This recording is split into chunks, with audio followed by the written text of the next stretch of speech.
प्रभु ईसा मसीह में स्नेहीबद्ध हो, हमारे पिता ईश्वर और प्रभु ईसा मसीह आप लोगों को अनुग्रह तथा शांति प्रदान करे।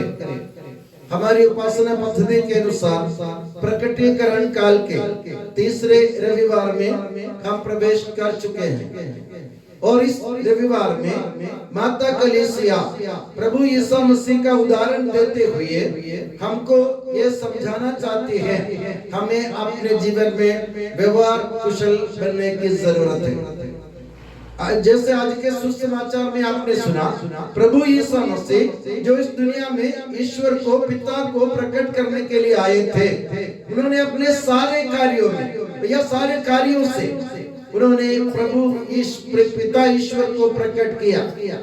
जो रोगी थे उनको चंगा किया, जो गरीब थे उनके लिए वो अमानत बन गए, जो भूखे थे उनको उन्होंने खिलाया, जो प्यासे थे उनको पिलाया, जो बेसहारे थे उनके लिए सहारा बन गया, और जो बेपनाह थे उनके लिए पनाह बन गए, जो अनाथ थे उनके लिए नाथ जैसे बन गए, जिनके पास कुछ भी नहीं था उनके लिए प्रभु सब कुछ बन गए।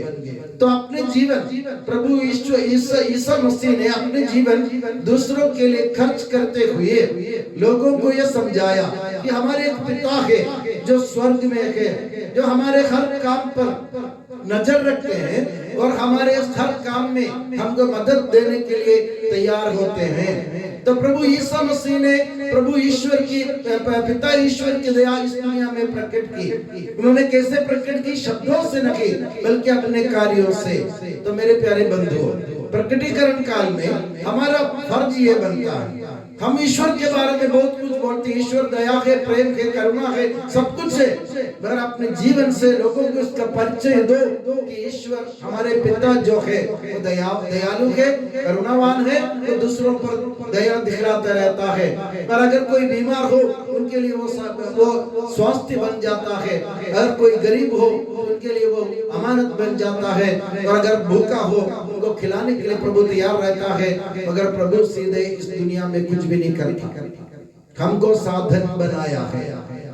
पिता ईश्वर के प्रेम के साधन के रूप में अपने जीवन को इस दुनिया में व्यतीत करना हर एक ईसाई का काम है। या जो भी प्रभु यीशु मसीह को मानते हैं या प्रभु यीशु मसीह के चेले स्वयं को मानते हैं, उनके लिए उनको चाहिए कि वे अपने जीवन से जिस तरह प्रभु यीशु मसीह ने अपने व्यवहार से, अपने कार्यों से, अपने शब्दों से पिता ईश्वर को प्रकट किया था, उसी प्रकार हम भी अपने जीवन से पिता ईश्वर को प्रकट करें। इसके लिए हम प्रभु से मदद मांगे, क्योंकि माता कलीसिया हमसे यही चाहती है प्रकटीकरण काल में। और मैं दुआ करता हूँ कि प्रभु यीशु मसीह और माता मरियम अब सभी को हमेशा नियामत की छत्र छाया में सुखी और सुरक्षित रखे। पिता, पुत्र और पवित्र आत्मा के नाम पर आमीन।